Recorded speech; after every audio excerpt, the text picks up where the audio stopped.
Welcome to Wild West Stories, where the untamed frontier reveals the deepest truths about love, sacrifice, the bond between parent and child, and the quiet strength it takes to protect the people who matter most. She sat on a train station bench for 7 hours with a derringer hidden under her skirt and a dead man's name on her lips. She had crossed the entire country running from a fiancé who murdered her father for money, poisoned him slowly, week after week, then smiled at her across the dinner table and called her darling.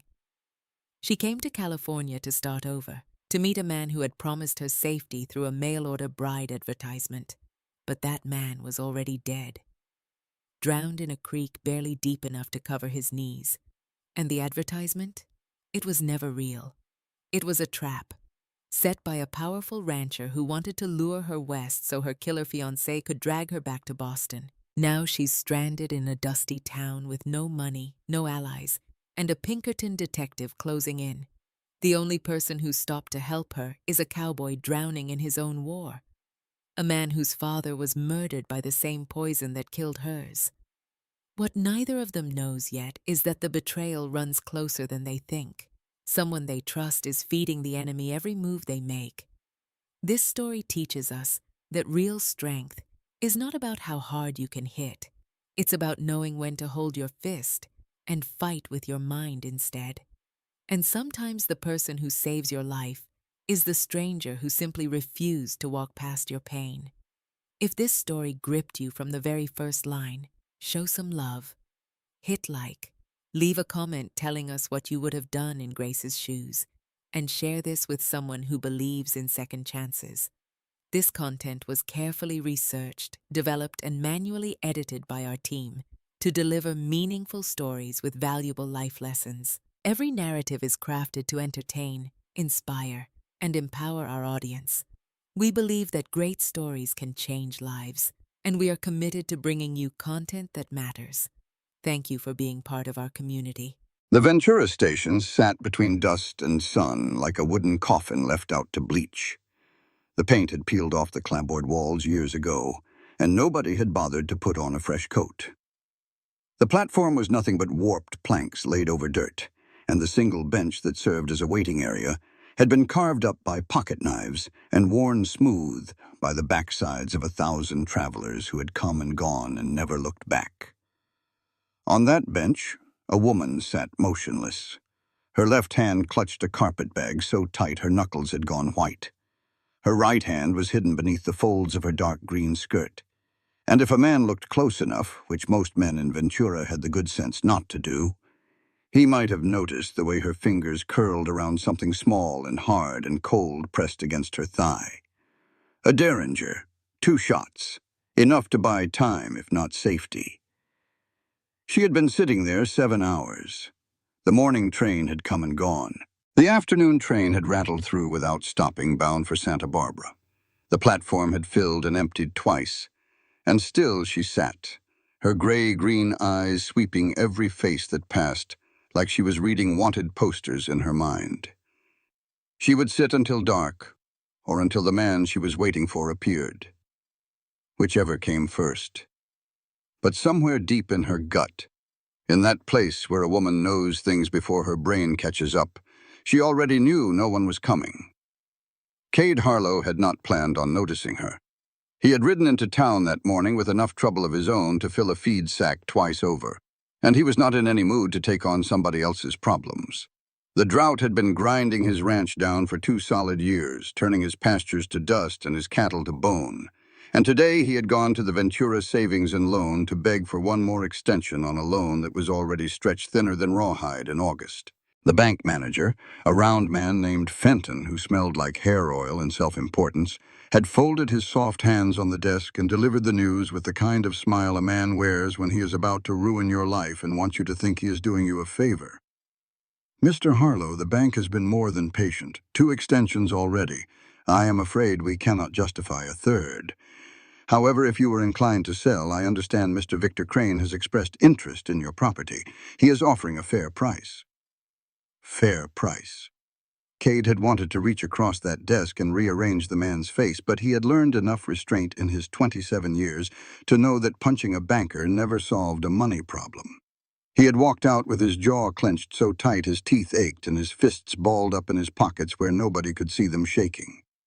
Victor Crane. The name sat in his stomach like a stone. Crane had been circling his ranch for months now, the way a buzzard circles something that is not quite dead yet, but getting there. Biggest landowner in the valley. Former Confederate officer who had somehow come out of the war with more money than he went in with, which told you everything you needed to know about his character. He had been buying up every small ranch within 50 miles, and the ones he could not buy, well, those seemed to develop problems. Water gone bad, fences cut in the night, cattle scattered, the kind of problems that made a man reconsider his attachment to a piece of dirt. Cade was not reconsidering anything. That ranch had been Harlow land since his grandfather bought the original Spanish land grant in 1855. His father had built it up from nothing into 500 head of cattle and a house with a real tile roof. When his father died 2 years back, supposedly from a fall off his horse, though Cade had never quite believed a man who had been riding since before he could walk would die from something that simple. Cade had come home from his cavalry posting on the border and taken over everything. His younger brother Daniel had gone east for college and stayed there, writing letters about law school and city life that made it clear he had no intention of ever coming back. So it was just Cade now. Cade and Mrs. Rodriguez and a handful of ranch hands, and a debt that grew heavier every month. The rain did not come. He was heading for the general store to pick up the supplies he could still afford when he saw her.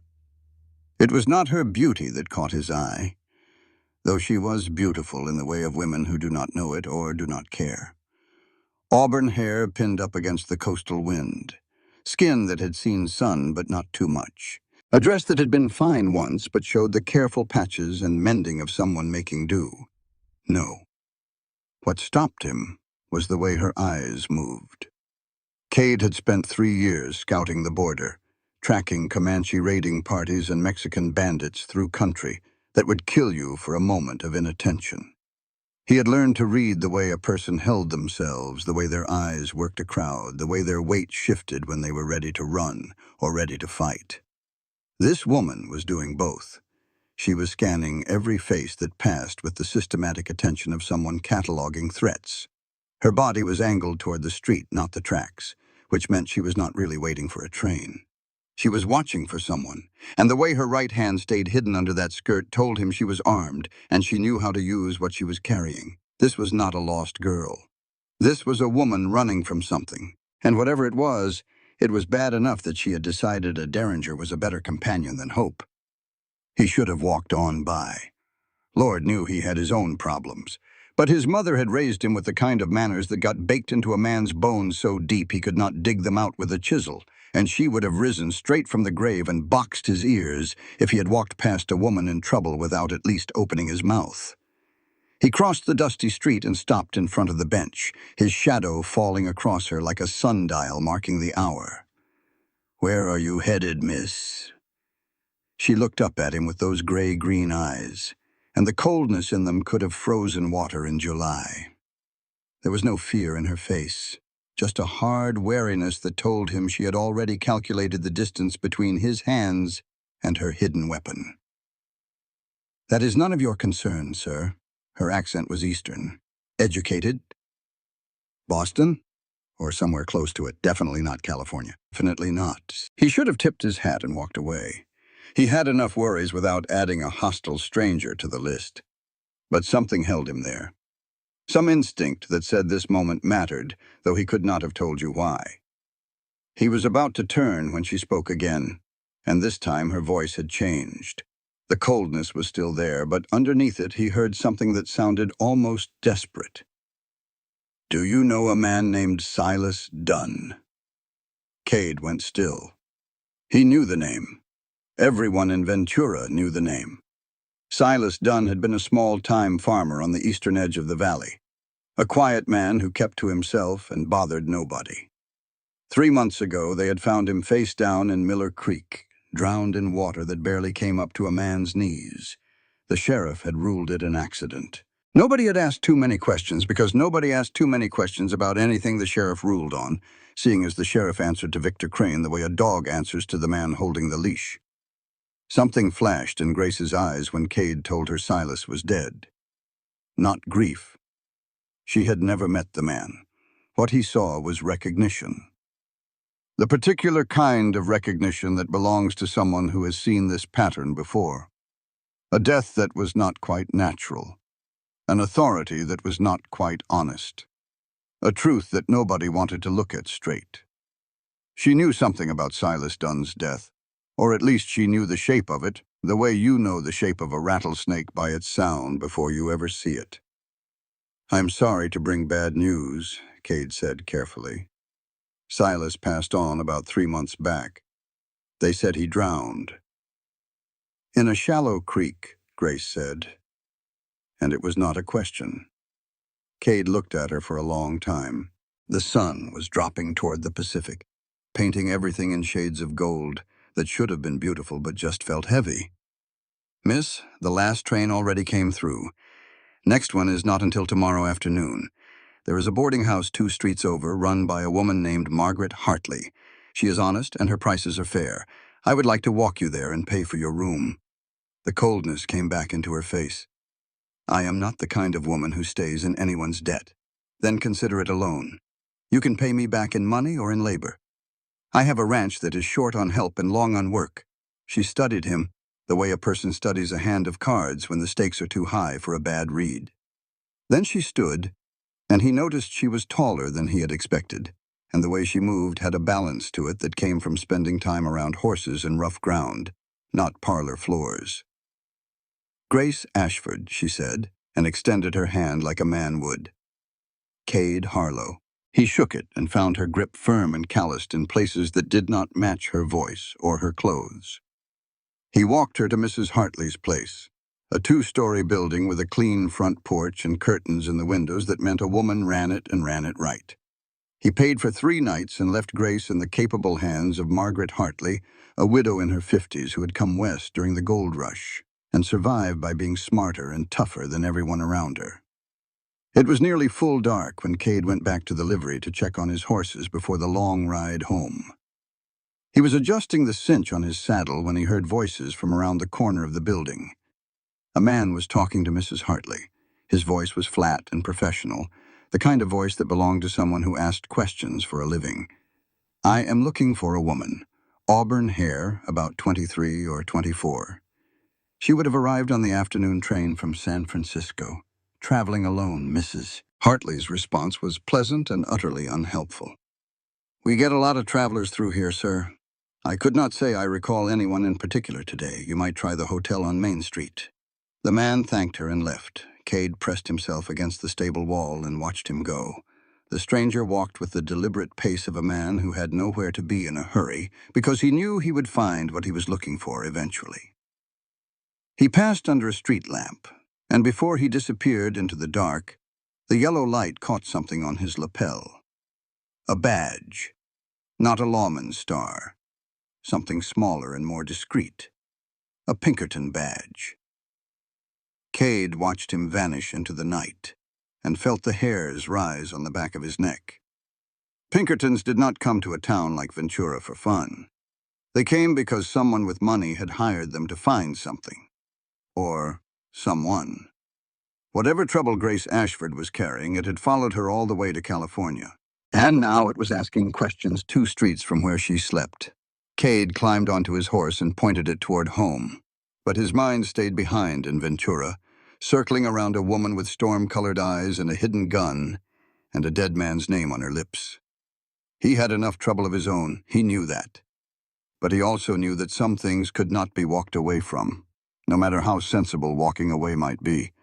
And Grace Ashford, sitting alone at that station for 7 hours with a derringer and a carpet bag, and no one coming to meet her, was one of those things. Grace did not sleep. Not because of the strange bed or the salt wind that rattled the shutters like bones in a box. Not because of the unfamiliar sounds of a California town settling into night, the distant piano from the saloon, the bark of a dog, the creak of the building finding its rest. She did not sleep because she had already counted 4 ways out of this room if she needed them. Window facing the alley.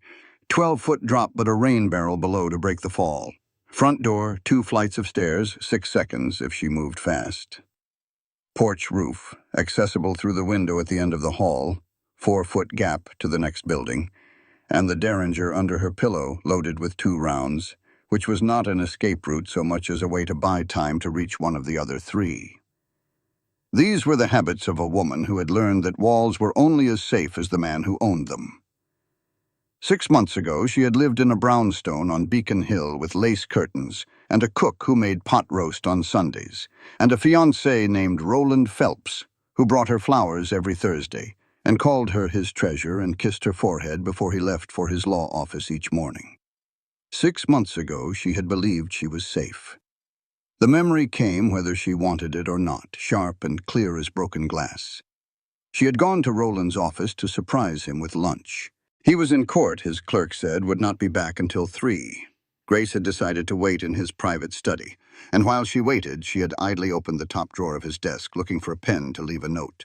She found the will, her father's will. Except it was not the will she knew, the one her father had drawn up years ago, leaving everything to her.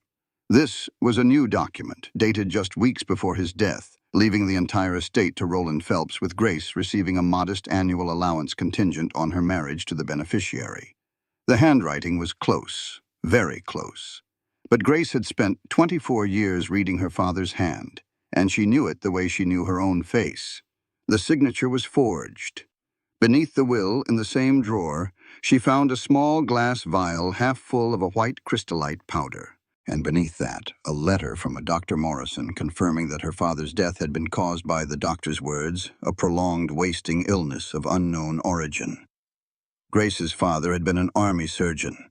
He had been stationed at Fort Laramie and Fort Kearny and half a dozen other outposts on the frontier. He had survived cholera, dysentery, a Comanche arrow through his shoulder, and a mule kick that broke 3 ribs. He did not die from an unknown illness. He died because someone put arsenic in his food, a little at a time, week after week, until his body could not fight it anymore. And the someone was the man who brought her flowers every Thursday. When Grace confronted Roland that evening, standing in his parlor with the vial in one hand and the forged will in the other, he did not deny it. He did not even have the decency to look ashamed. "Your father is dead, Grace. Dead men do not need money. You need a husband. Do not do anything foolish." He said it the way a man talks about the weather, like murder was just another business transaction, like she should be grateful he was willing to marry her at all, now that he had taken everything else. Grace had not done anything foolish. She had done something smart. She had smiled and said she needed time to think and gone to her room and packed a carpet bag with everything that mattered: the vial, the letter, her father's army compass, and the Derringer he had given her on her 16th birthday. She had left through the servants' entrance before dawn and taken the first train out of Boston heading west. Roland had hired a Pinkerton detective within 48 hours. Grace knew this because she had seen the man on the platform in Chicago, and again in Omaha, and she had changed her route 3 times before finally losing him, she thought, in San Francisco. She had not lost him.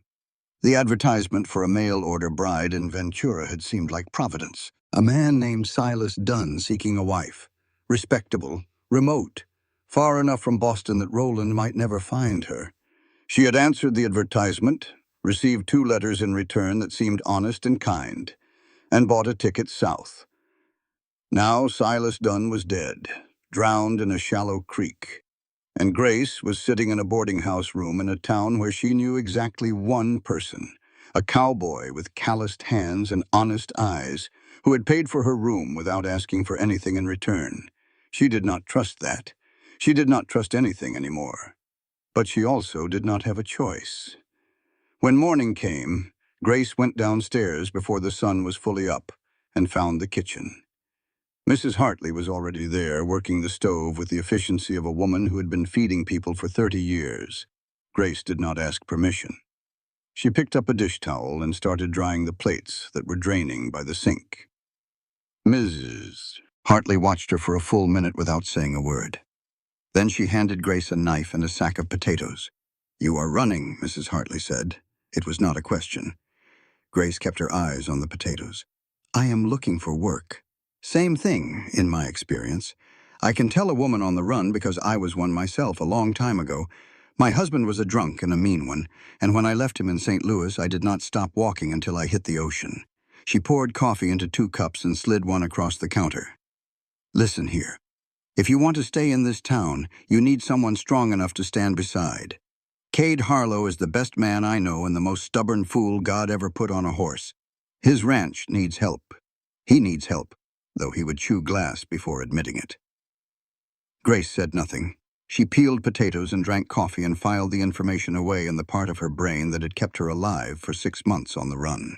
Cade arrived mid-morning with a wagon and a pair of horses that looked as tired and underfed as everything else in this drought-stricken valley. Grace was waiting on the boarding house porch with her carpet bag at her feet, her green dress cleaned and mended, her hair pinned in a neat coil at the base of her neck. She had decided during the night. She would go to this ranch. She would work. She would make herself useful enough that they could not send her away. And she would figure out who had killed Silas Dunn, and whether that death had anything to do with the advertisement that had brought her here. Because things like that did not happen by accident. Grace had learned that the hard way. On the ride out, she did not sit quietly admiring the scenery the way Cade clearly expected her to. She asked questions. How many head of cattle? What was the water situation? How much land? What were the property boundaries? How much did he owe, and to whom? Cade looked at her sideways, taken aback. Most women he knew asked about the house, the kitchen, the nearest church.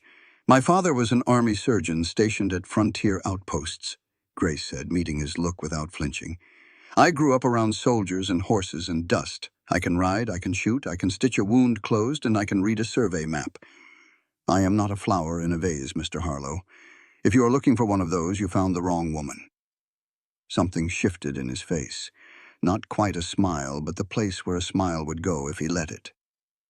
The ranch house appeared over a rise as they crested the last hill, and despite everything, despite the fear and the exhaustion and the constant low hum of danger that had become the background noise of her life, Grace felt something loosen in her chest. The house was a long, low structure of adobe and wood with a wide porch and a red tile roof in the old Spanish style. Behind it spread a barn, a bunkhouse, corrals, and outbuildings. And beyond those, the golden hills rolled out to the horizon like a promise of space and silence. "It is beautiful," she said before she could stop herself. "It is home," Cade said. And the way he said it, heavy and simple and sure, made her throat tight for reasons she could not explain. Mrs. Rodriguez was waiting on the porch. She was 64 years old, with iron-gray hair pulled back tight, and a face that said she had survived things that would break most people and come out the other side with her spine straight and her opinions strong. She looked at Grace the way a horse trader looks at a new animal, measuring everything and forgiving nothing. "Can you cook?" "Yes, ma'am." "Can you ride?" "Since I was 7. "Can you stand the smell of a working ranch in August?" "I grew up at Fort Laramie." "I can stand anything." Mrs. Rodriguez held her gaze for 3 long seconds. Then the corner of her mouth twitched, just barely. "Come inside. We will talk." Grace followed her through the front door and into a life she had not known she was looking for. That evening, alone in the small, clean room Mrs. Rodriguez had prepared for her, Grace unpacked her carpet bag. She set her father's compass on the nightstand and the derringer in the top drawer, where she could reach it in the dark. She hung her spare dress on the hook behind the door and folded her undergarments into the bureau. A slip of paper fell from the bag's inner pocket. She picked it up and recognized it immediately. The advertisement. Silas Dunn's listing for a mail-order bride. She had carried it with her from Boston, like a ticket to a new life. She turned it over. On the back, in a different hand, in pencil so faint she had to hold it to the lamplight to read it, someone had written 5 words. "Do not come. He is dead. You will be next." Grace crushed the paper in her fist, but her hand was shaking. 20 cattle dead in a single night. Cade stood at the edge of the east pasture in the gray light before dawn and counted the dark shapes scattered along the creek bank like fallen timber. 22, he corrected himself, spotting 2 more half hidden in the scrub brush downstream. 22 head of cattle that had been alive and healthy 12 hours ago, now bloated and stiff in the dirt beside a creek that should have been their salvation. Not from thirst, from the water itself. And Cade knew damn well that water did not turn to poison on its own. Jesse Morales was already there, hat in his hands, his dark face tight with something that looked like grief, but sat a little wrong, like a picture hung crooked on a wall. Jesse had been Cade's foreman for 3 years and his best friend since they were boys running wild in these hills. Half Mexican on his mother's side, all Californian in his bones. Usually quick with a joke and steady as stone. But this morning he looked like a man carrying a weight that was about to break his back. "I found them at first light," Jesse said. "Creek was running fine yesterday. It is not running fine now." Cade crouched beside the water and cupped some in his hand. It looked clear. It smelled like nothing at first, and then, faintly, underneath the mineral tang of creek water, something else. Something sweet and wrong. "Do not drink that." He looked up. Grace was standing behind him, her face white as paper. She had come out with the hands when the alarm went up, and she had not hung back or asked someone to explain. She had walked straight to the creek and dropped to one knee and put her nose close to the water. "What is it?" "Arsenic." The word hit Cade like a slap. He stared at her. "How do you know?" Grace opened her mouth, closed it, and something crossed her face that he had seen before. That particular tightening around the eyes of a person deciding how much truth to tell. "My father was a doctor. I know the smell." That was not the whole story. Cade could read it on her plain as print. But 22 dead cattle did not leave time for pushing, and the look on her face said pushing would not get him anywhere useful anyway. He stood up and wiped his hand on his pants, and felt the familiar heat building in his chest. The heat that always came before he did something he would regret. "This is the same creek Silas Dunn drowned in," he said to nobody in particular. Jesse's head came up fast. "That is a coincidence."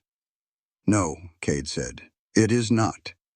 He rode to Crane's ranch within the hour, pushing his horse hard enough that Jesse had to spur to keep up.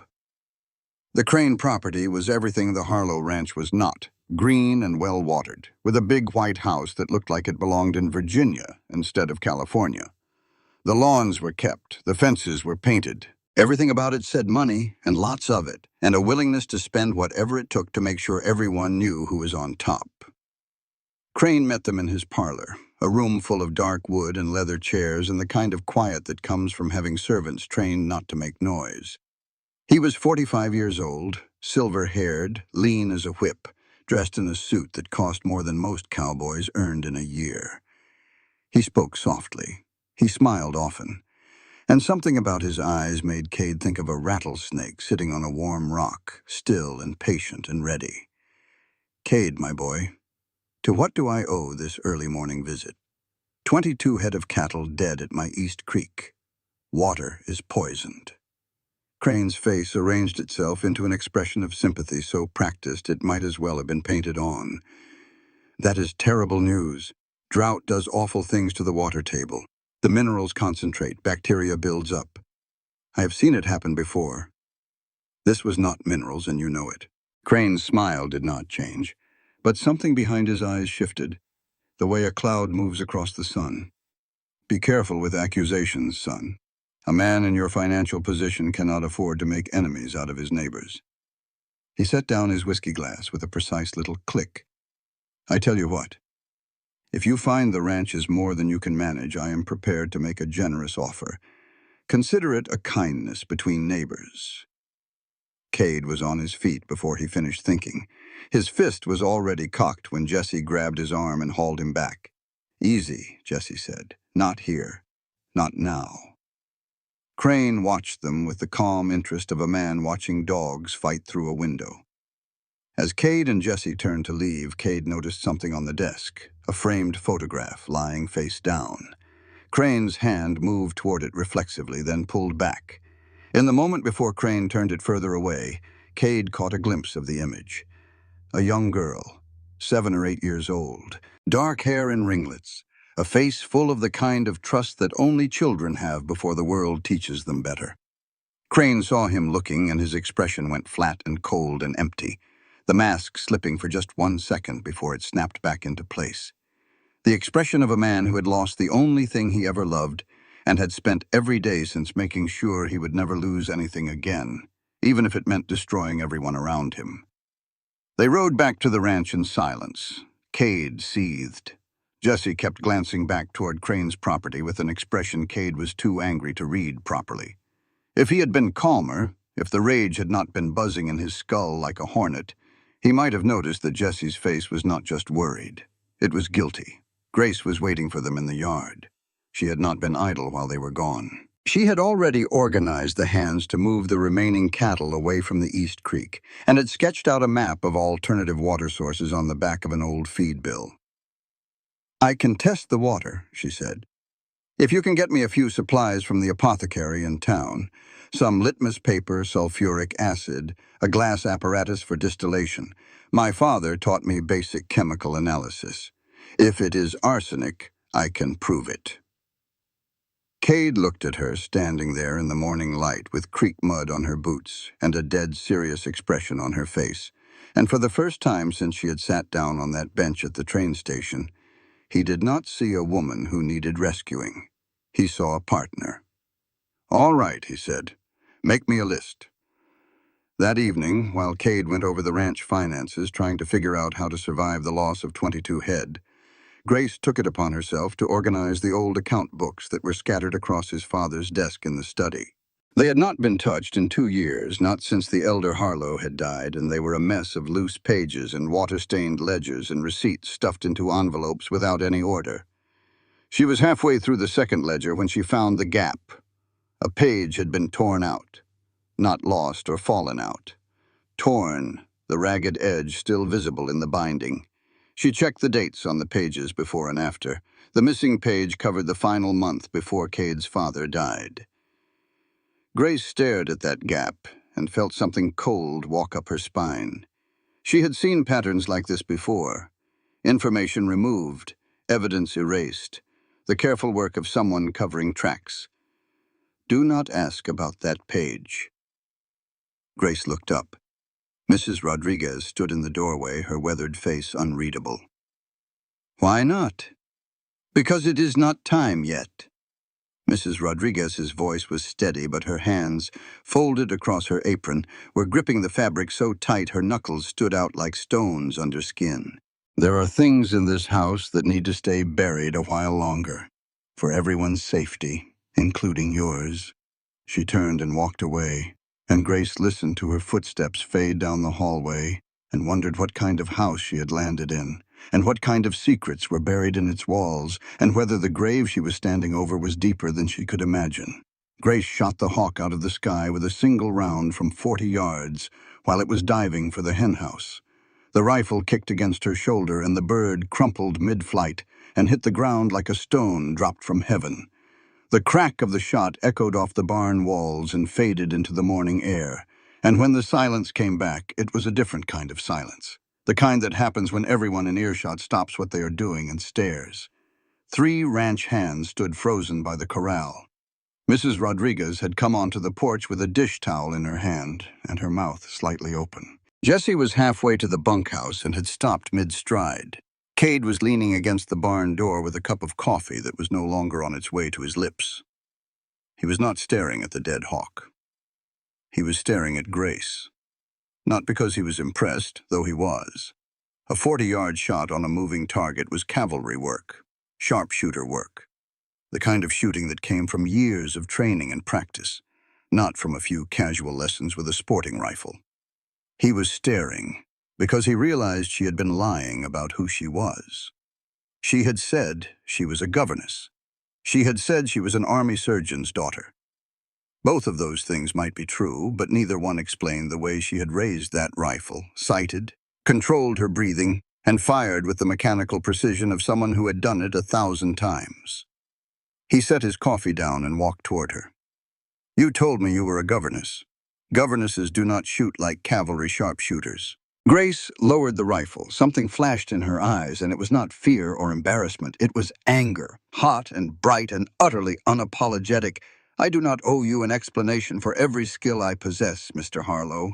I have a right to know who is living under my roof, and I have a right to my own past." She met his stare without blinking.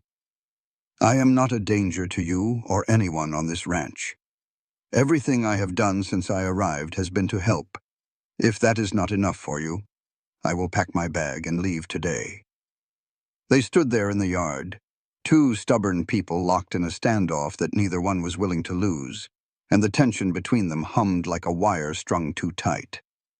Mrs. Rodriguez's voice broke the silence, calm and firm and carrying the weight of 64 years of wisdom earned the hard way. "That is enough, both of you." She came down the porch steps and stood between them with her arms crossed and her chin up and an expression that said she had settled more disputes than either of them had been alive to witness. Everyone has a right to their secrets until they are ready. She looked at Grace, then at Cade, and something in her eyes went soft and sad and old. "I was a runaway slave, Mr. Cade.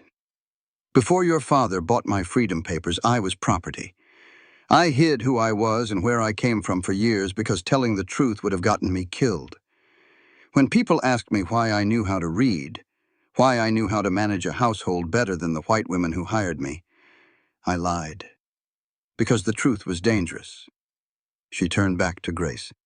"Everyone carries something, including Miss Grace here, and including you, Mr. Cade. You have your own secrets. Do not pretend otherwise." The silence that followed was different from the one before. Softer, more honest. Grace spoke first, and her voice had lost its edge. "I have reasons for hiding what I hide, not because I do not trust you, but because the truth would put you in danger." Cade looked at her for a long time. He wanted to push. Every instinct he had said push, demand, get the truth now. But Mrs. Rodriguez's words sat on him like a hand on his shoulder, holding him back. "All right," he said, "for now." It was not forgiveness, and it was not surrender. It was a man learning, slowly and painfully, that there were times when holding your ground was less important than holding your tongue. They had work to do, and the work saved them from having to figure out what came next. The surviving cattle needed to be moved to a new water source on the west side of the property, and the drive would take them through rocky terrain that was hard on horses and harder on men. Cade needed every hand he had, and when Grace showed up at the corral in riding clothes with her hair tied back and a look on her face that dared him to tell her to stay home, he did not waste breath trying. She could ride. He had suspected it, but seeing it was something else. She sat a horse like she had been born on one, moving with the animal instead of against it, reading the terrain ahead with the instincts of someone who had spent years in open country. She worked the flanks of the herd without being told, anticipating where the cattle would try to break and cutting them off before they could scatter. In the dust and heat and noise, with the sun hammering down and the cattle bellowing their complaints and the rocks threatening to lame a horse with every step, Cade and Grace worked side by side, not as employer and employee, not as rescuer and rescued, as partners.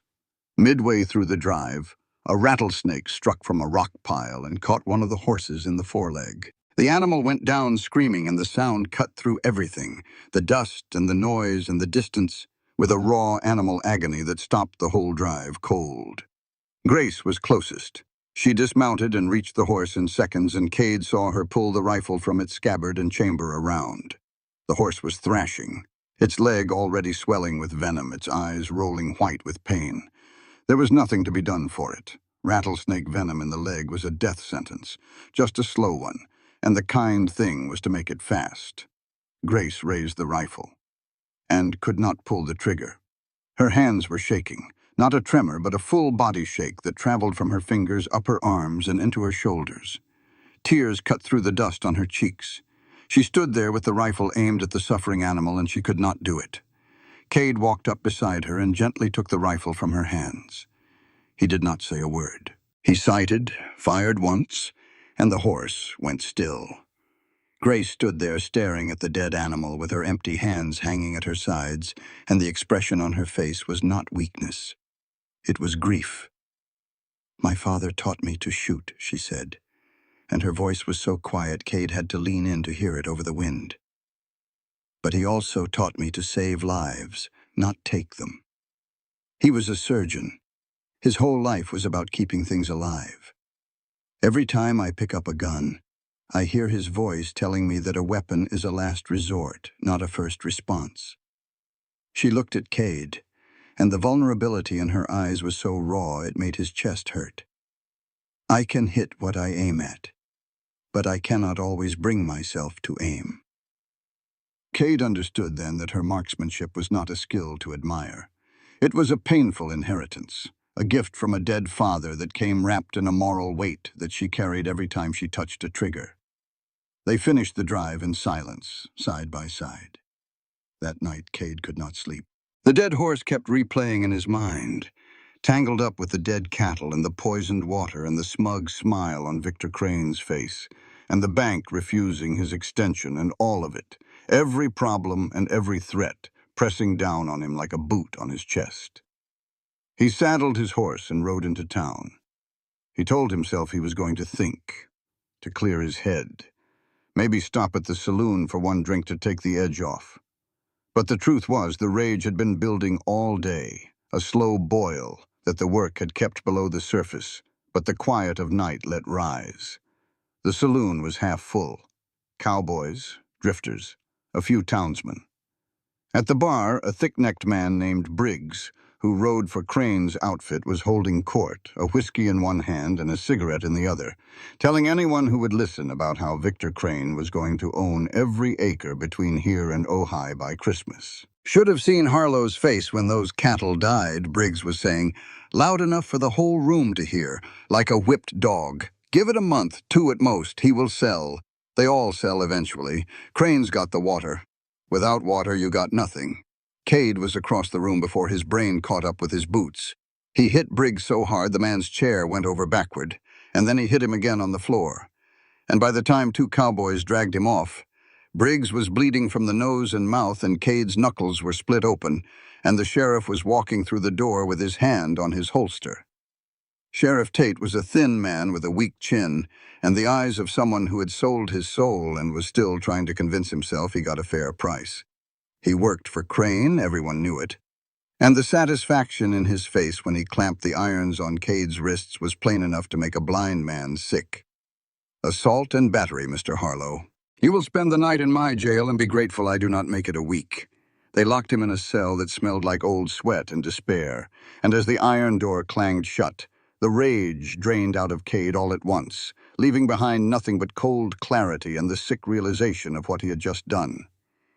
He had given Crane exactly what Crane wanted: public proof that Cade Harlow was violent, unstable, the kind of man who could not be trusted to manage his own affairs, let alone a 500-head cattle operation.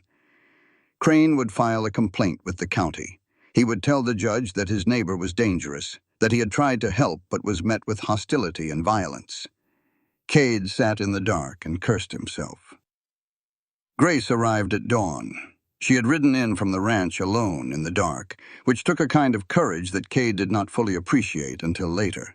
She paid his bail with money he suspected was the last she had and signed the papers with a hand that was perfectly steady, and she did not say one word to him until they were in the wagon heading home.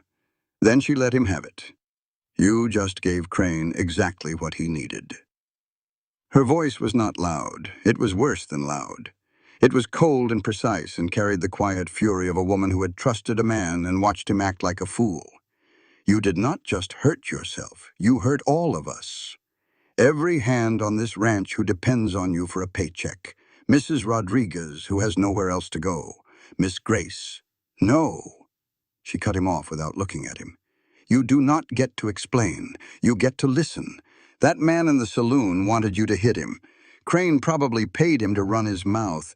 And you walked right into it like a bull chasing a red cloth. You are smarter than that, Cade Harlow. At least I thought you were. The ride home was the longest 45 minutes of Cade's life. He had no defense, he had no excuse. He had acted on anger instead of thought, and people who depended on him were going to pay the price. For the first time, he saw his own temper not as strength, but as a weapon pointed at the people he loved. Jesse found him in the barn that evening. Jesse's face was white as bone, his usual humor gone, replaced by something that looked like dread. "I just came from town," Jesse said. "Crane bought your loan from the bank. You do not owe the bank anymore. You owe Crane, and he wants full payment in 30 days. The words hit Cade like a physical blow. 30 days.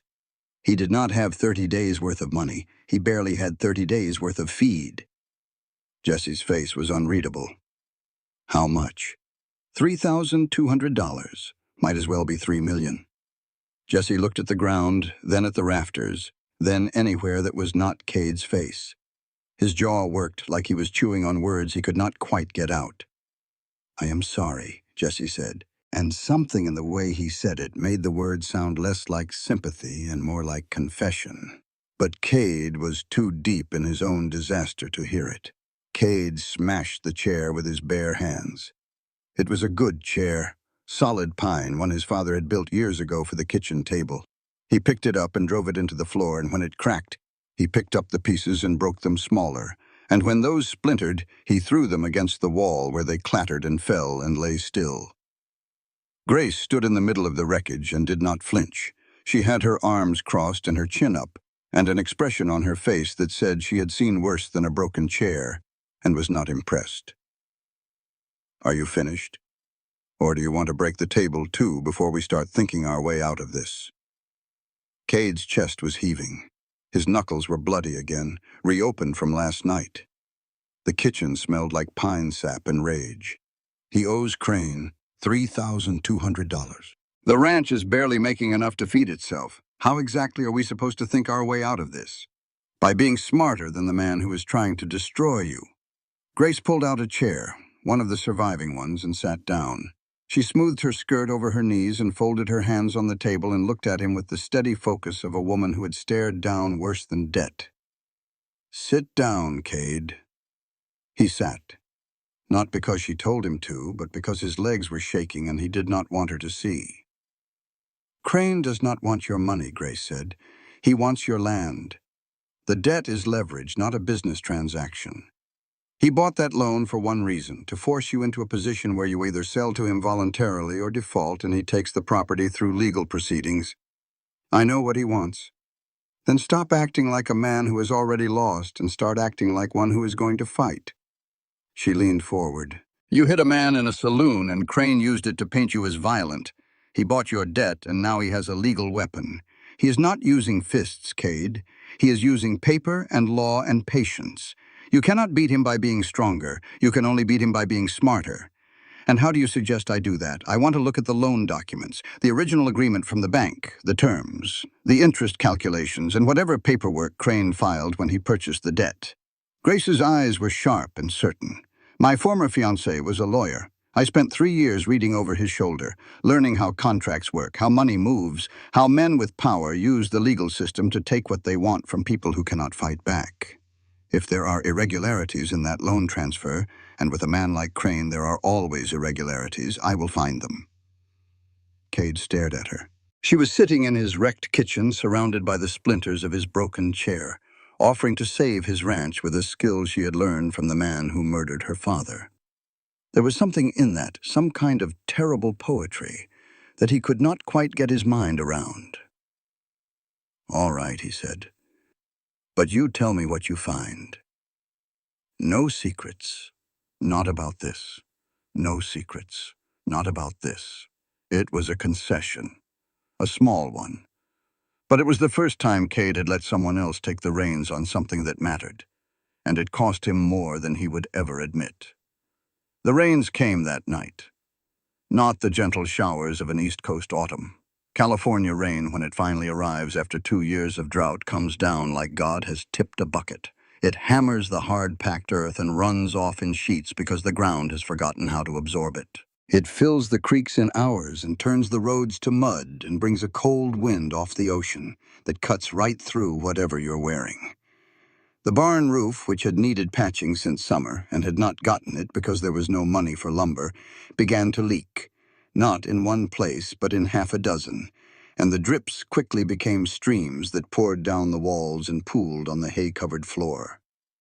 In the back stall, 2 calves had been born just that week, too young to survive a soaking, too small to move themselves. Cade and Grace found each other in the barn without planning it, both drawn by the sound of the calves bawling over the roar of the rain. They worked without speaking, moving hay bales to create a dry shelter in the corner, draping oilskins over the makeshift walls, warming the calves with their own body heat when the blankets ran out. By midnight, the rain had not let up, and neither had they.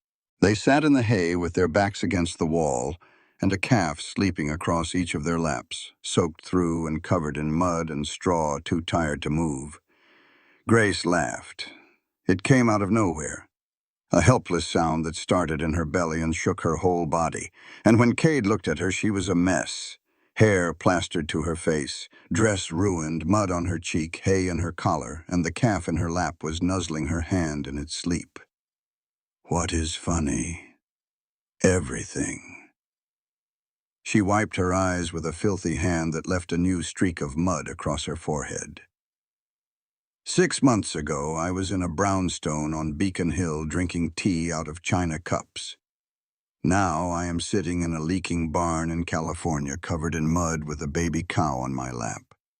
My father would have loved this. The way she said it, with laughter and tears mixed together and a fierce joy underneath both, did something to Cade that he could not have explained, and did not try to.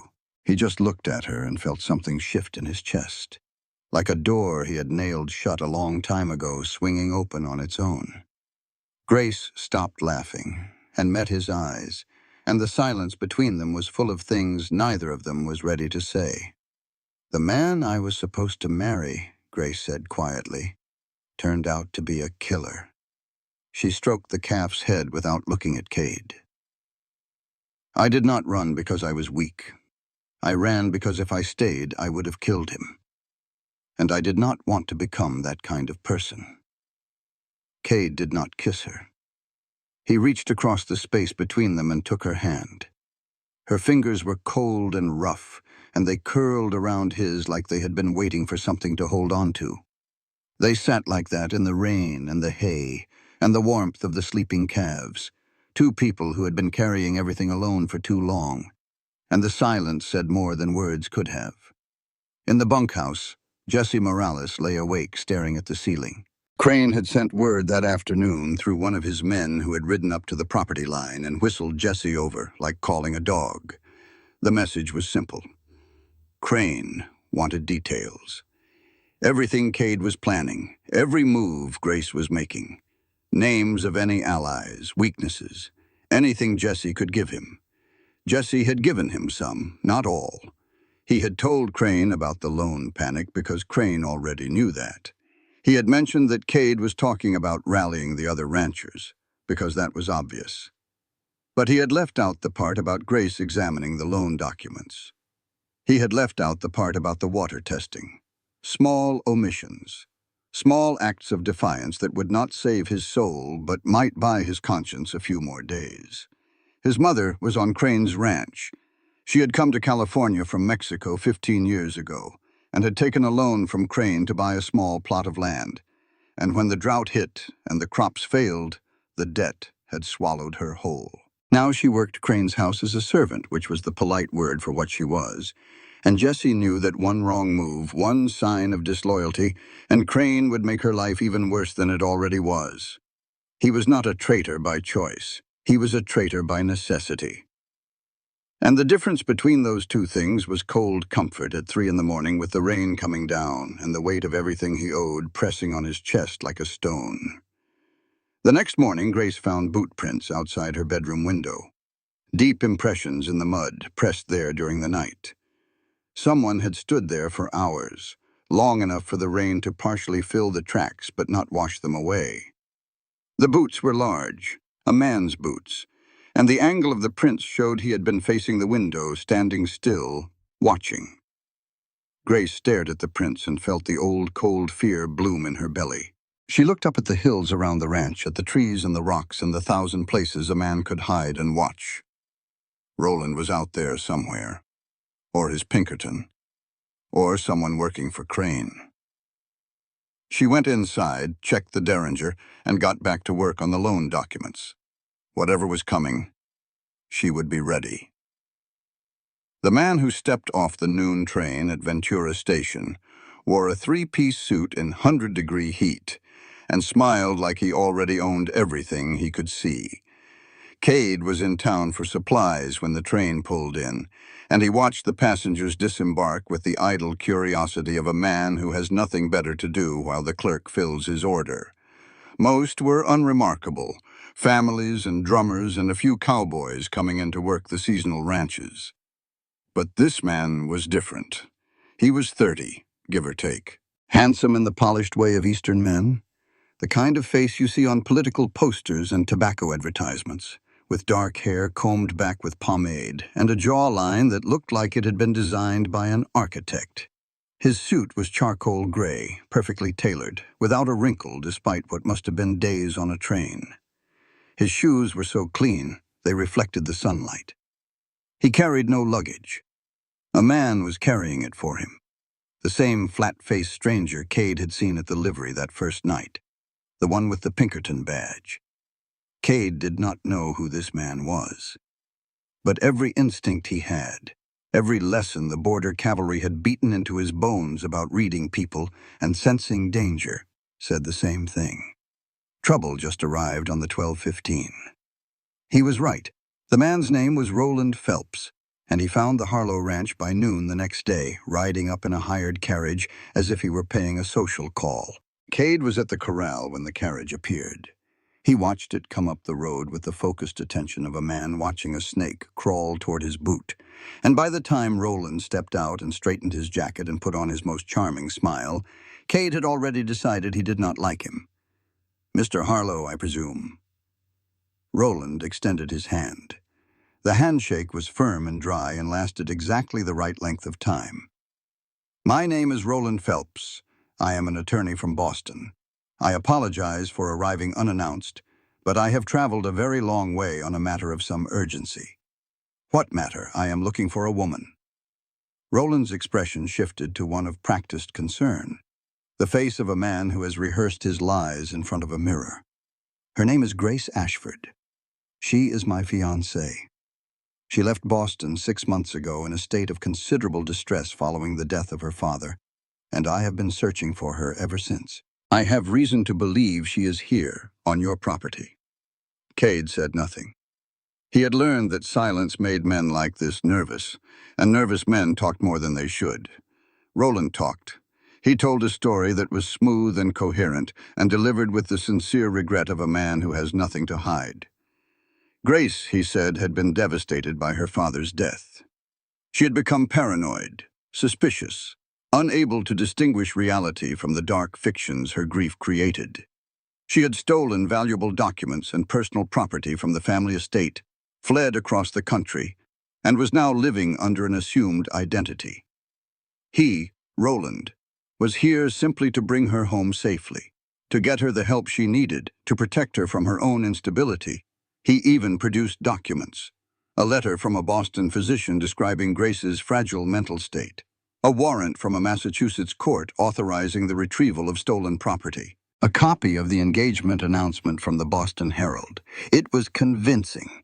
Roland was very, very good at what he did. And then, Grace appeared on the porch. She must have heard the voice, because she came through the front door already pale, already rigid, her body locked in the particular stillness of an animal that has spotted a predator. The blood had drained from her face so completely that her freckles stood out like ink spots on paper. Cade watched her freeze and understood two things at once. First, that Grace knew this man. Second, that she was terrified of him.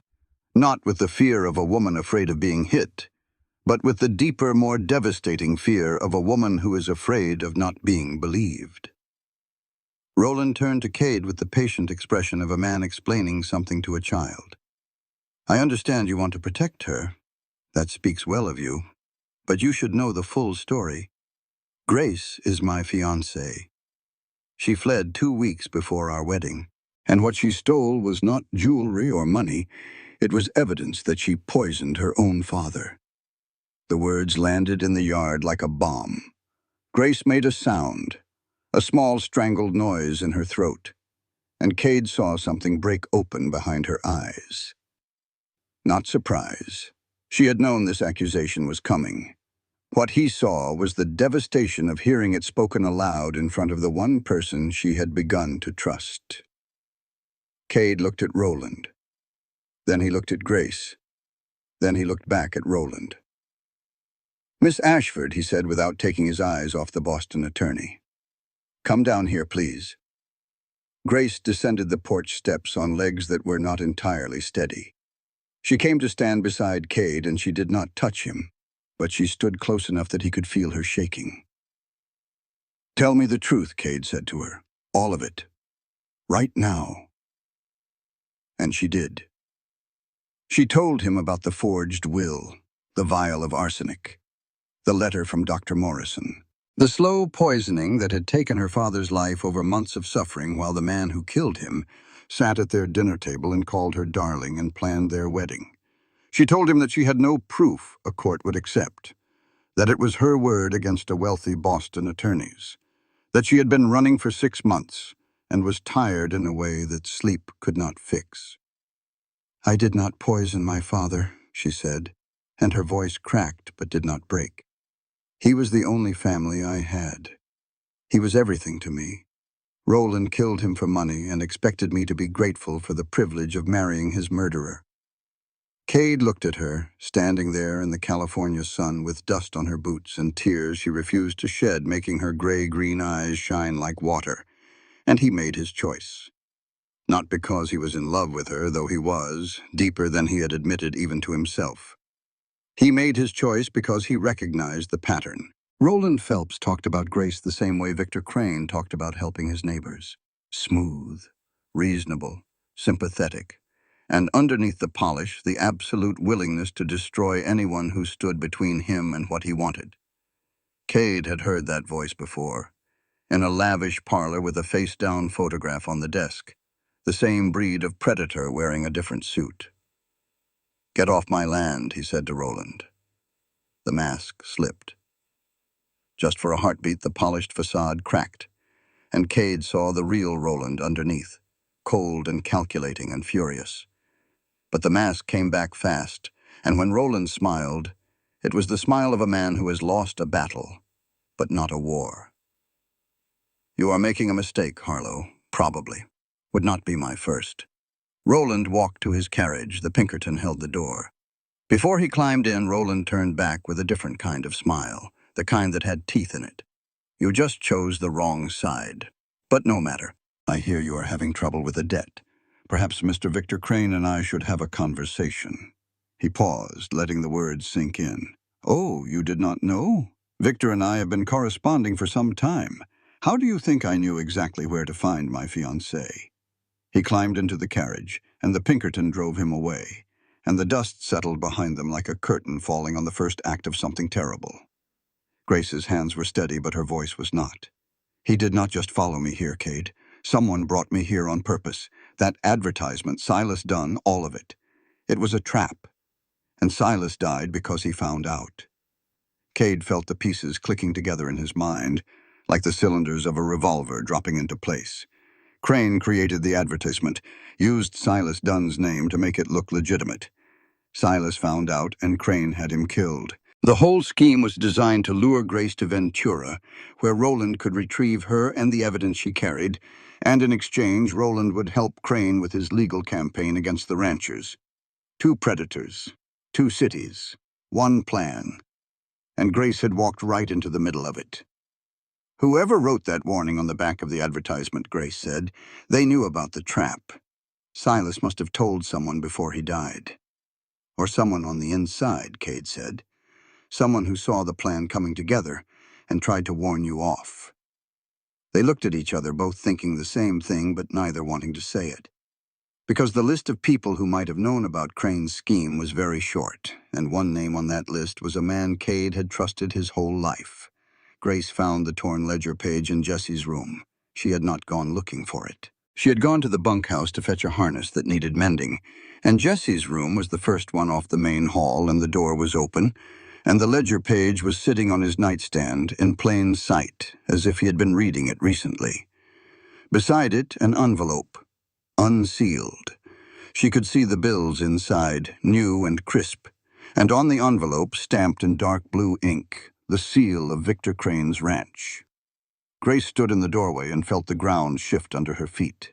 She picked up the ledger page. It was the one torn from the ranch accounts, the page covering the last month of Cade's father's life. It detailed a series of water quality observations the elder Harlow had made, noting strange tastes and colors in the creeks on neighboring properties. In the margin, in Thomas Harlow's neat handwriting, one word underlined 3 times, arsenic. Cade's father had known. Before he died, he had known what Crane was doing. And this page, this evidence, had been torn from the ledger and given to Jessie Morales. Grace's mind worked fast. She could take the page and the money and go straight to Cade. That was the obvious move, the righteous move. It was also the wrong move. She knew Cade.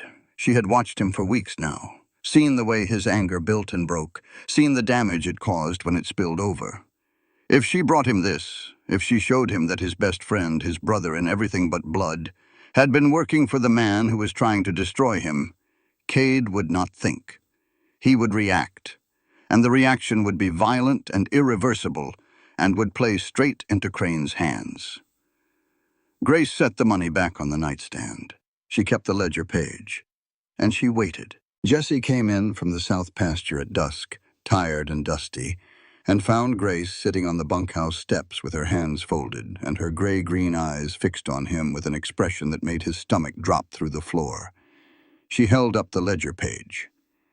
Jessie stopped walking. The color drained from his face the way water drains from a cracked bucket, fast and complete, and leaving nothing behind. "Inside," Grace said. "Now." They went into his room and she closed the door and stood with her back against it, not blocking his escape, but making it clear she expected answers before either of them left. Jessie sat on the edge of his bunk and put his head in his hands, and for a long time, the only sound was his breathing, rough and ragged as a man drowning on dry land. "How long," Grace said, "since before Cade's father died?" Jessie's voice was muffled by his hands. "Crane came to me 2.5 years ago. My mother owes him money. She borrowed to buy her plot of land, and when the crops failed, the debt swallowed everything. She works his house now, cooks, cleans, does whatever they tell her. If I do not cooperate, he makes things worse for her. He has threatened to turn her out with nothing. In a drought, at her age. That is a death sentence, and we both know it." Grace said nothing. She waited. Jessie lifted his head. His eyes were red and wet and full of a shame so deep it had no bottom. "The night the cattle died, I left the east pasture gate open. Crane told me he needed access to the creek for testing. I did not know he was going to poison the water." He looked at Grace, and the anguish in his face was the anguish of a man who has told himself a lie so many times he almost believed it, until the moment he had to say it out loud. "But I suspected. Something felt wrong, and I did not ask questions because I was afraid of the answers. 22 head dead because I was a coward." Grace let the silence sit. She had learned that silence was more powerful than accusation, that a guilty man would punish himself more thoroughly than anyone else could if you just gave him the space. "Does Cade know?" "No. And if you tell him, he will kill me. Not figuratively. He will put me in the ground. I know him." Grace looked at the envelope of money on the nightstand. "And you have been feeding Crane information about Cade's plans. About me. About the ranch. Yes. You are the reason Crane knows things before they happen. You are the reason Roland found me." "Yes." The word was barely a whisper. Grace considered her options. She could have been cruel. She could have been righteous. She had every right to both. Instead, she thought about her father, who had treated wounded men from both sides of the war because he believed that the reason for a wound mattered less than the wound itself. What if you could fix this? Jesse looked up. Crane thinks you are his spy. What if you stayed his spy but started giving him bad information? What if instead of being his weapon against Cade, you became our weapon inside his operation? Something moved behind Jesse's eyes. Not hope. He was too far gone for that. But the distant relative of hope, the faint possibility that there might be a road back from where he had gone. He would figure it out eventually. Eventually is not now. Right now, he trusts you. That trust is the only advantage we have. Jesse stared at her for a long time. Then he nodded, slow and small and weighed down with everything he was carrying. I will tell Cade, Grace said. He needs to know.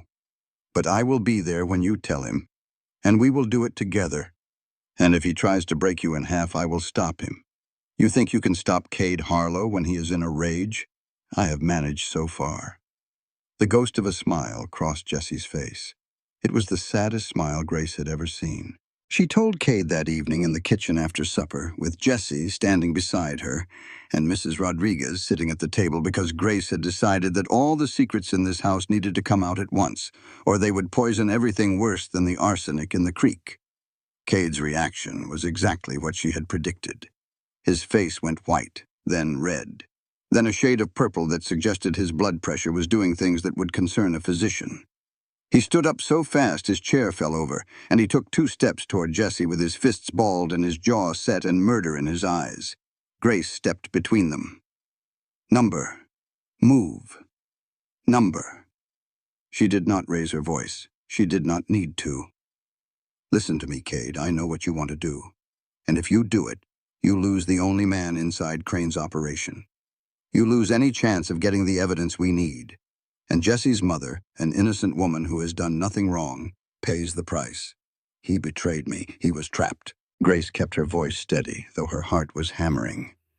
The same way I was trapped when Roland controlled my future. The same way Mrs. Rodriguez was trapped when Crane threatened her freedom. People do terrible things when the people they love are in danger. That does not make it right. But it makes it human. Cade stood there shaking, his whole body vibrating with the effort of not doing the thing every instinct was screaming at him to do. Grace watched him fight it, watched him battle the rage the way a man battles a river that is trying to pull him under. He did not unclench his fists, but he did not throw them. And in that moment, standing in a kitchen that smelled like beans and coffee and betrayal, Cade Harlow learned something that 2 years of ranching and 3 years of cavalry service had not taught him. That strength was not always about force. That sometimes the hardest thing a man could do was stand still when every fiber of his body was telling him to strike. Crane escalated over the following days. Cattle driven off pasture by hired riders. Fences cut in the night. A ranch hand named Cooper beaten so badly in town he could not work for a week. The message was clear. Sell or suffer. That night, after the worst of the days, when the ranch felt like a fort under siege and the darkness outside was full of threats real and imagined, Grace found Cade in the kitchen. He was sitting at the table with his head in his hands and the weight of the world on his shoulders. And he looked up when she came in, and his eyes were the eyes of a man who had been carrying everything alone for too long and had finally hit the wall. Grace stood in the doorway. The lamplight was behind her. Her hair was down for once, loose around her shoulders, and the shadows softened everything until the kitchen felt like the last safe place in the world. I am tired, she said. Tired of running, tired of being afraid, tired of pretending I do not feel what I feel for you. Grace, I know this is not the time. I know there are 100 reasons why this is foolish, but I have been running from a man who only knows how to take, and I am standing in front of a man who only knows how to give, and I am tired of pretending there is nothing between us. Cade stood up. He crossed the kitchen in 3 steps and stopped in front of her, close enough that she had to tilt her head back to look at him. Then stop pretending, he said. The kiss was not gentle. It was not soft or romantic or any of the things she had imagined a first kiss should be. It was rough and desperate and tasted like coffee and dust, and everything they had been holding back for weeks. His hands were calloused and his arms were strong, and he held her like a man who had just found something he was terrified of losing. They pulled apart, breathing hard, foreheads touching, and the silence between them was not empty anymore. It was full, Mrs. Rodriguez's voice came from the hallway, and when Grace and Cade turned, the old woman was standing there with a torn ledger page in her hand and tears running down the deep grooves of her face. "I tore this page out 2 years ago because I was afraid," she said. "But Miss Grace found it, and now you both need to know the truth." She looked at Cade, and her eyes held 2 years of shame and secrets, and the terrible weight of a woman who had chosen survival over justice and had never forgiven herself. "Your father did not die from falling off a horse. He was poisoned. And I know who did it, and I know because I was too much of a coward to stop it." Everything Cade had believed was the bedrock of his life collapsed in 3 minutes. 3 minutes.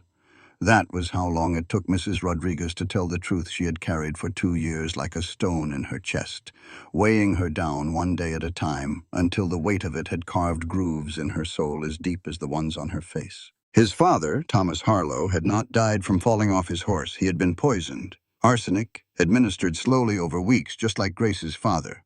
Just like the cattle at the East Creek. Same poison, same method, same cold, patient evil. Thomas had discovered what Crane was doing months before he died. The neighboring ranches were losing cattle and water, and Thomas had started testing the creeks, documenting the contamination, mapping the pattern back to its source. The torn ledger page, the one with arsenic underlined 3 times in the margin, was part of his evidence. He was going to take it to the county, Mrs. Rodriguez said. She sat at the kitchen table with her hands folded tight and her voice steady in the way of someone who has rehearsed a confession so many times it is worn smooth. He was gathering enough proof to bring formal charges, but Crane found out. One of his men must have seen Thomas at the creeks, or maybe someone talked. It does not matter how. What matters is that Crane knew, and he dealt with it the way he deals with everything. Quietly, permanently. The night Thomas fell ill, the night that turned into the weeks of suffering that ended in his death from what the doctor called a sudden fever, Mrs. Rodriguez had seen 2 of Crane's men leaving the property, riding away in the dark, fast and quiet from the direction of the kitchen. "I should have said something," she whispered. "I should have told you." But Crane came to me the day after the funeral. He came to this house, stood on this porch, looked me in the eye, and told me that if I said one word, he would see to it that my freedom papers were reviewed by a judge he owned. She paused, and the pause was full of something too heavy for words. "You have to understand. In 1882 in California, the law says I am free. But the law and the truth are not always the same thing. A black woman with questionable papers in front of a judge who answers to a white man with money." She shook her head.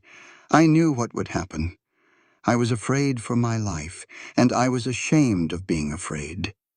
She looked at Cade, and the tears on her face were not asking for forgiveness. They were offering a truth she had kept locked away, because letting it out meant admitting the ugliest thing about herself. "I kept quiet because I was a coward. That is the hardest truth of all." Cade sat in his chair and did not move.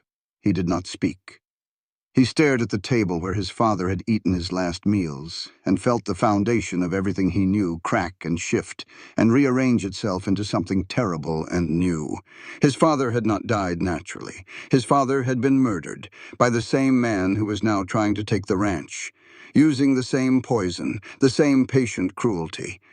A hand covered his, warm and steady and firm. Grace. She did not say, "I am sorry." She did not say, "It will be all right." She sat beside him and held his hand because she understood this exact pain in a way that no one else in the room could. She understood because her father had also been poisoned, also with arsenic, also by a man who smiled while he killed. "I know this pain," she said softly, "and I know it will turn into rage. Let me help you use that rage the right way." Cade looked at her. Two people who had lost their fathers to the same kind of evil. Two people who had been carrying their grief alone and had somehow found each other across 3,000 miles of railroad track and dust and drought. They were not just falling in love. They were recognizing each other. Two halves of a terrible equation that added up to something that might, if they were brave enough and smart enough and stubborn enough, look like justice. The plan came together over the next hour, pieced together from fragments of evidence and desperation, and the kind of clear-eyed fury that comes when you have nothing left to lose. Grace would use the legal knowledge she had absorbed from Roland's practice to build a case against Crane. The water tests, the financial records, the ledger page, the pattern of land acquisition, and dead neighbors. All of it documented, organized, and presented in a format that a judge could act on. Jesse would stay inside Crane's operation, feeding false information and gathering evidence. Bank records, communication between Crane and Roland, anything that tied the two men together. Cade would ride to the other ranchers Crane had damaged and build an alliance. Safety in numbers. Witnesses willing to testify. A united front that Crane could not intimidate one by one. That evening, Cade and Grace sat on the porch. The rain had stopped, but the air was still heavy with moisture, and the hills glowed green in the fading light, the first green they had shown in 2 years. The drought was breaking. "If tomorrow does not go well," Cade started, "tomorrow will go well." Silence. A coyote called in the distance. The cattle lowed softly in the pastures. "But if it does not," Grace said quietly, "I am glad I was here." Cade put his arm around her and she leaned into him, and they sat there watching the sun set over the green hills. Two people on the edge of everything, holding on to each other and the fragile hope that justice was still possible in a world that seemed determined to prove otherwise. The barn caught fire at 3 in the morning. Cade smelled the smoke before he saw the flames. By the time he pulled on his boots and ran outside, the east wall was fully engulfed.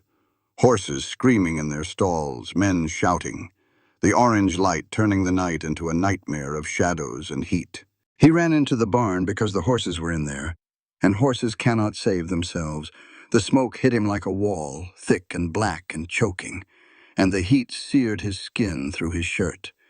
He got 3 horses out before a burning rafter fell across his path and caught his shoulder and hands, the pain so sudden and complete it whited out everything else.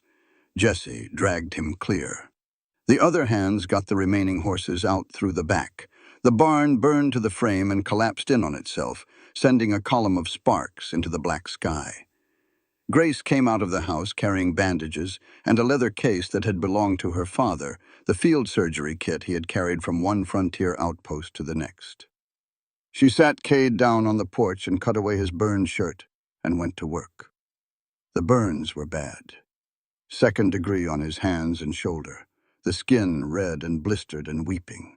Grace cleaned the wounds with the practiced efficiency of someone who had done this before, watched her father do it 100 times before that, and her hands did not shake as she applied salve and wrapped the bandages.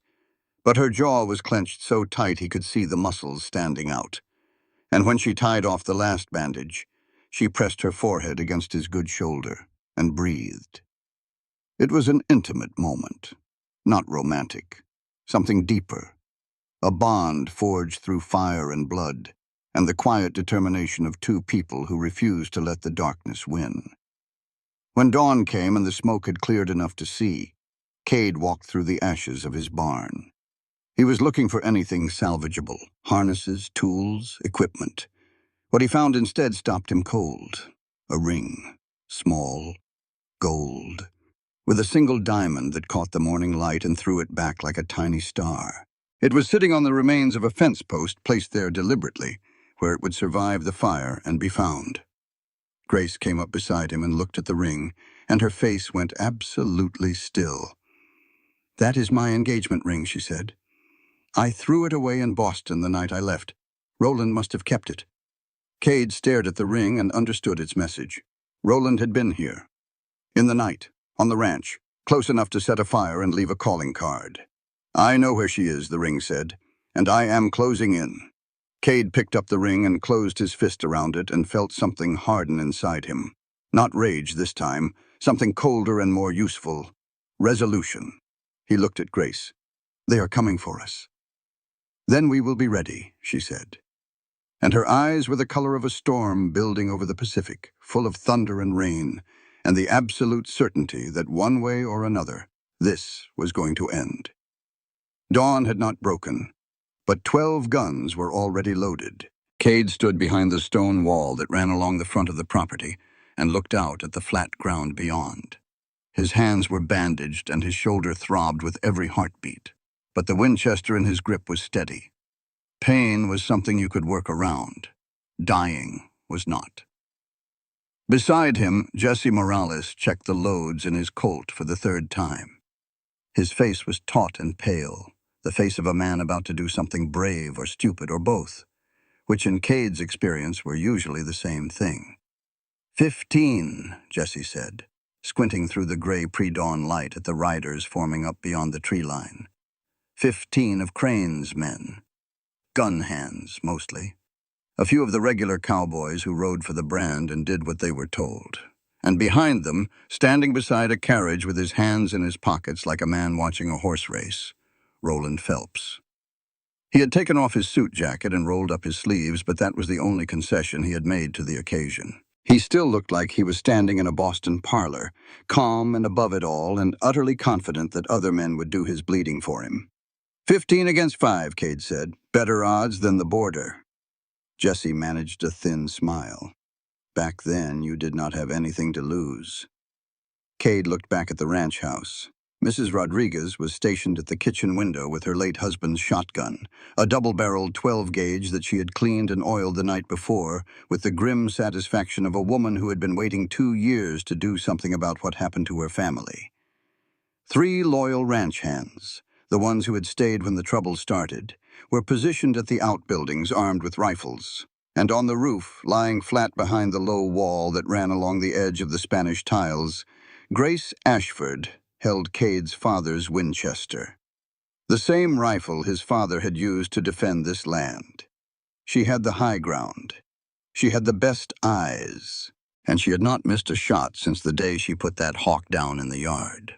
The Derringer was still in her belt, but she had outgrown it. The false intelligence had worked. Jesse had sent word to Crane that Cade was negotiating to sell the ranch to a competing buyer from Santa Barbara. The lie had been precisely calculated by Grace, designed to trigger Crane's deepest fear, losing something he considered already his.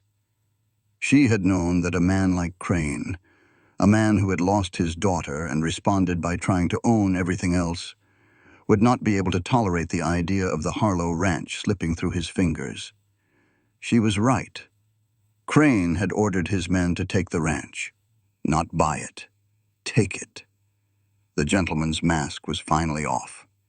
The first shot came from the tree line at the moment the sun broke the horizon. It hit the stone wall 6 inches from Cade's head, spraying chips of rock that cut his cheek. He ducked and returned fire, and then the morning exploded. There was nothing romantic about a gunfight. No dramatic pauses, no pithy dialogue between shots. It was noise and smoke and confusion and the animal instinct to make yourself small while making the other man dead. Bullets punched through wood and ricocheted off stone and kicked up dirt in geysers that hung in the air like ghosts. Grace fired from the roof with the steady rhythm of a metronome, each shot placed with the precision her father had drilled into her. She did not spray bullets. She picked targets, and she hit them. A gun hand's shoulder, another man's horse sending him tumbling, a rifle barrel shot clean out of a man's hands. She was not trying to kill. She was trying to stop. Jesse fought beside Cade behind the wall, and whatever distance the betrayal had put between them closed in the smoke and fire the way distance always closes when 2 men are fighting for their lives side by side. They moved together without speaking, covering each other, reloading for each other, falling back into the rhythm of a friendship that ran deeper than the hurt. When Crane's men pushed forward in a rush, trying to breach the wall, Jesse made his move. He ran, not toward the fight, but away from it, sprinting toward the cattle pen with bullets kicking at his heels. He threw open the gate. 500 head of longhorn cattle, penned up and nervous from the gunfire, poured through the opening like a river breaking a dam. They hit the open ground in a wall of horn and muscle and fury, 500 terrified animals running straight through the gap between the ranch and Crane's advancing line. The stampede scattered everything. Gun hands dove for cover. Horses bolted. The organized assault disintegrated into chaos as men scrambled to avoid being crushed by the very cattle that Jesse's silence had helped poison weeks ago. The same herd, the same animals, now the weapon that saved the ranch. Inside the house, Roland Phelps had found his way in through the back door while the battle raged outside. Grace heard his footsteps in the hallway before she saw him. She had come down from the roof to reload, and when she turned from the ammunition box, he was standing in the kitchen doorway. He had a pistol in his hand. A small nickel-plated revolver, the kind a man carries who has never really used one. But at this distance, even a bad shot was a deadly one. "Hello, Grace." She did not run. She did not scream. She stood in the hallway of the house that had become her home and faced the man who had murdered her father. "You cannot win against me, Grace. You never could. You killed my father, and I will kill your cowboy too if you do not come back with me." Grace looked at the pistol in his hand and felt something she had not expected. Not fear. She had been afraid of Roland for 6 months, and the fear had been a living thing, a constant companion, a weight she carried every waking moment. But standing here, in this house, with the sound of guns outside and the smell of smoke in the air and the knowledge that the man she loved was fighting for their future 20 yards away, the fear was gone. In its place was something colder and clearer than she had ever felt. Certainty. She moved. It was fast, faster than Roland expected, because he had always underestimated her. He thought of her as a pretty girl from Beacon Hill. He had never seen her at a frontier outpost, never watched her hold a bucking horse, never seen her stitch a wound or shoot a hawk or stand in a burning barn pulling horses from the flames. She knocked the pistol from his hand with one sharp strike to the wrist, the way her father had taught her to disarm a wounded soldier who was panicking and grabbing at weapons. The revolver skittered across the floor. She grabbed it and pressed Roland back against the wall and held him there with the barrel against his chest. She could kill him. It would be easy. One shot, one pull of the trigger, justice for her father. The end of the man who had poisoned her life and chased her across a continent. But she heard her father's voice, not in memory, in her bones. A weapon is a last resort, not a first response. She reached down with her left hand and pulled the Derringer from her belt. The little gun that had been her companion since Boston. The gun she had held in her hand at the train station, hidden under her skirt, ready to use on anyone who threatened her. The symbol of every fear she had carried. She set it on the table between them. "You are not worth becoming someone my father would not recognize," she said. "And you are not worth another second of my fear." Roland stared at her, and for the first time since she had known him, he had nothing to say. Outside, the battle was ending. The stampede had broken Crane's line, and the gun hands who had not been scattered were being rounded up by the ranch hands. Crane himself was standing in the yard, his silver hair disheveled for the first time anyone could remember, his suit covered in dust, his mask of gentility shattered. And coming up the road, riding hard, a group of riders bearing the badge of the county. Not Sheriff Tate, Crane's man, a deputy from Los Angeles, escorting a United States Marshal who carried a sheaf of papers sealed with the stamp of a district court judge. Mrs. Hartley had done her work. Quiet, patient, thorough. Margaret Hartley, the boarding house widow who knew everyone and said little, had compiled every piece of evidence Grace had gathered. The water tests, the financial records showing Crane's pattern of predatory lending and land seizure. Jesse's written testimony, signed and witnessed. The correspondence between Crane and Roland Phelps, retrieved from the Ventura post office where Mrs. Hartley had connections. She had sent the whole package by express rider to a judge in Los Angeles she had known since the gold rush, a man who owed her a favor from a lifetime ago and had never forgotten it. The arrest warrants had been signed 3 days ago.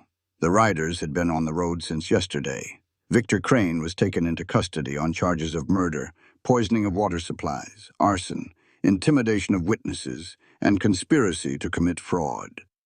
The deputy locked the irons on his wrists, and as they led him toward the wagon, Crane looked back at Cade. "Your father looked at me the same way, right before I put the arsenic in his water." Cade stepped forward, his fist clenched. Every muscle in his body screamed to close the distance and make Crane pay with blood for what he had taken. Grace's hand found his. Her fingers wrapped around his bandaged fist and held on. He stopped. He looked at her. She looked at him. And in her eyes he saw something better than revenge. He saw a future. He unclenched his fist. Roland was dragged from the house by 2 ranch hands and deposited in the yard in front of the marshal. His fabricated warrant from Massachusetts was examined and dismissed. His connection to Crane's conspiracy, documented in their own letters, was more than enough for charges of his own. He would be held in the county jail pending extradition to Massachusetts to stand trial for the murder of Dr. James Ashford. As they bound his hands, Roland turned to Grace one last time. "This is not over." Grace looked at him, really looked, and she felt nothing. Not fear, not anger, not even pity. Just the vast California emptiness where he used to live inside her, now swept clean and open and ready for something new. "Yes," she said, "it is." 6 months after the Battle of Harlow Valley, the rain came. Not the violent storms of early winter, but the steady, gentle rains of spring that soaked into the ground, the way good things soak into a life when you stop clenching your fists and let them in. The hills turned green. The creeks ran clean and clear for the first time in years. The wildflowers came, poppies and lupine and golden yarrow, painting the slopes in colors so bright they did not look real. Grace Ashford stood on the porch of the ranch house and watched the water run in the creek below, and thought about how the same element that had been poisoned 6 months ago was now giving everything life. Funny how that worked. How the thing that nearly destroyed you could also be the thing that saved you, depending on who was controlling it and what they intended. The ranch was recovering. With Crane's conviction and sentencing to the state penitentiary at San Quentin, his lands had been seized by the county and redistributed among the ranchers he had ruined. Cade's water rights were restored, the herd was rebuilding, the new barn raised by every hand in the valley in a single week, because that was what neighbors did when the man who had been terrorizing them was finally behind bars, stood solid and fresh-timbered in the morning sun. Roland Phelps had been extradited to Boston 2 months ago. The evidence Grace had carried across the country, the vial, the physician's letter, her father's own notes, combined with the correspondence recovered from Crane's property detailing the conspiracy, was more than enough for a Massachusetts state court to bring charges of first-degree murder. The trial was scheduled for fall. Grace would not need to attend. Her written testimony, taken under oath before a judge in Los Angeles, would speak for her. It was over. The man who had killed her father would face justice, not the rough justice of a bullet, which would have been easier and less satisfying. The slow, thorough, relentless justice of the law, which was harder to achieve but impossible to escape. Jesse Morales was still on the ranch. His mother had been freed from Crane's property the day after the arrest, and she now lived in a small house in Ventura, where Jesse visited every Sunday. The forgiveness between Jesse and Cade did not come in a single moment. There was no speech, no handshake, no dramatic reconciliation. It came in pieces, over months, in the form of working side by side without talking about it, mending fences together in silence, sharing a canteen during a long day in the saddle, small things, daily things, the quiet work of rebuilding trust that does not announce itself but simply grows, the way grass grows after a drought, slow and steady, and eventually covering everything. Some mornings, Cade still looked at Jesse and felt the ghost of 22 dead cattle. But he looked and he stayed, and Jesse stayed, and that was forgiveness enough, Mrs. Rodriguez had retired to the cottage Cade had built for her at the edge of the property, a small adobe house with a garden and a porch, and a view of the valley that stretched all the way to the ocean on clear days. She came up to the main house every morning to make sure Miss Grace was not ruining her kitchen, which was her way of saying she was not ready to let go of the family she had helped raise, and nobody wanted her to. On a Tuesday morning in April, Cade saddled his horse and rode alone to the hillside behind the ranch house where his father was buried. The grave was marked by a simple stone carved with his father's name and the years of his life. Thomas Harlow, 1830 through 1880.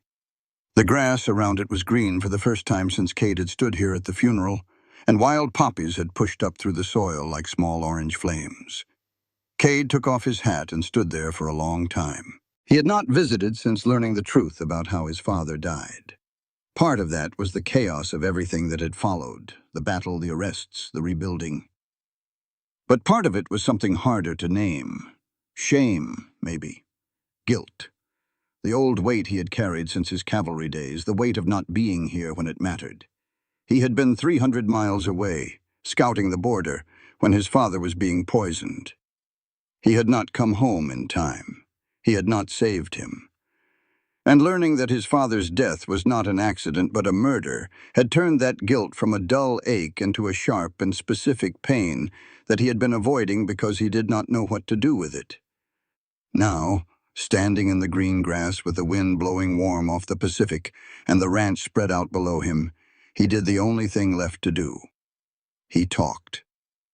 "You would have liked her, Pa. She is stubborn as hell. Worse than me, if you can believe that." He paused.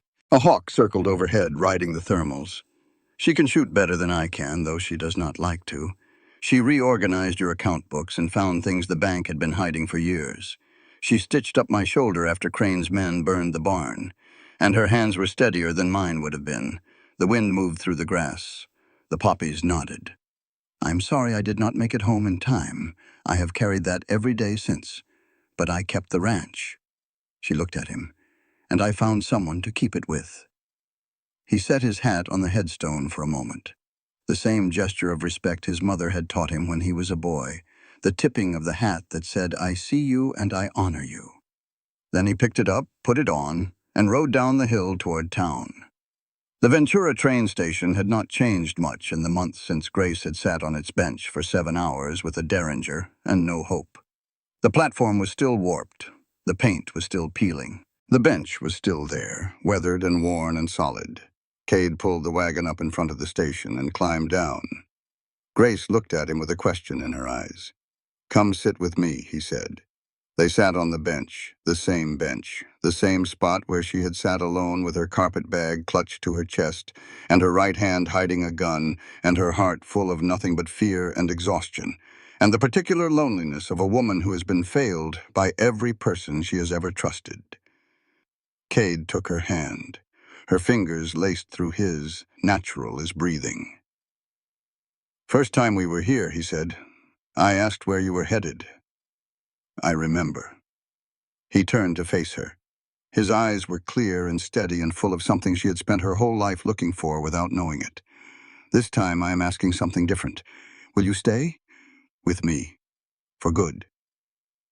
Grace looked at him, at his calloused hands and his honest eyes, and the tiny scar on his cheek from the stone chips in the battle, and the bandage marks, still fading on his shoulder. At the man who had stopped at a train station bench because he could not walk past a woman in trouble. Who had paid for her room without expecting anything.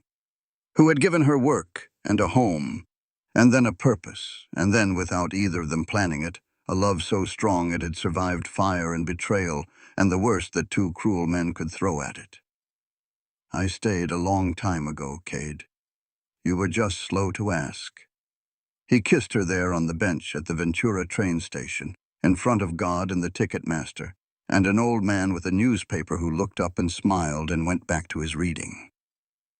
It was not the desperate kiss of the dark kitchen. It was slow and sweet and certain, the kiss of two people who had found each other against every odd and were done pretending the world could keep them apart. They were married 2 weeks later at the old mission church in Ventura. It was a simple ceremony which suited them both. Mrs. Rodriguez sat in the front pew and wept openly, making no attempt to hide it and daring anyone to comment. Jesse stood as best man, his jaw tight with emotion he could not name, his eyes bright. Mrs. Hartley brought enough food for twice the number of guests and oversaw the reception with the organizational precision of a woman who had been managing chaos since the gold rush. The ranch hands came, cleaned up and uncomfortable in their Sunday clothes. Some of the neighboring ranchers came too, men and women who had suffered under Crane's shadow and were just beginning to remember what it felt like to breathe free. They ate and they drank and they told stories and they celebrated the way people celebrate when something good happens in a place that has known too much bad. 1 year later, Grace stood on the porch in the late afternoon light. The valley was green. The herd was healthy, nearly back to full strength, grazing on pastures that had not looked this good in years. The new barn was weathering nicely, its timber turning silver in the sun. Mrs. Rodriguez's cottage was visible at the edge of the property, smoke rising from the chimney, meaning she was baking and would be up shortly with something that smelled like heaven and came with unsolicited advice. Grace put her hand on her belly and felt the baby move. Cade rode in from the south pasture, dusty and tired and grinning the way he grinned these days, which was often. He dismounted and kissed his wife and put his hand next to hers on the curve of her stomach.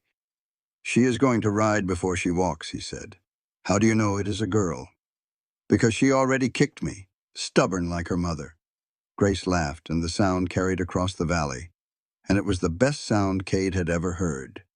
Better than rain after drought. Better than clean water running in a creek. Better than the silence after a battle when you realize you are still alive. Inside the house, in the corner of the parlor, Grace's carpet bag sat on a shelf, not tucked away in a closet or forgotten in an attic. Displayed like a keepsake, like a reminder. It did not hold everything she owned anymore. It did not need to. Everything she owned could not fit in any bag now. It stretched across the valley and ran over the green hills and grazed in the pastures and grew in the garden, and lived in the small room upstairs that Mrs. Rodriguez had already started filling with tiny knitted blankets. Everything she owned lived in the laughter of the man who had asked the right question on the right day, on a dusty train platform in 1882. To a woman who had been sitting alone for 7 hours, with nowhere to go and no one coming to meet her. "Where are you headed, miss?" "Home." She had been headed home all along.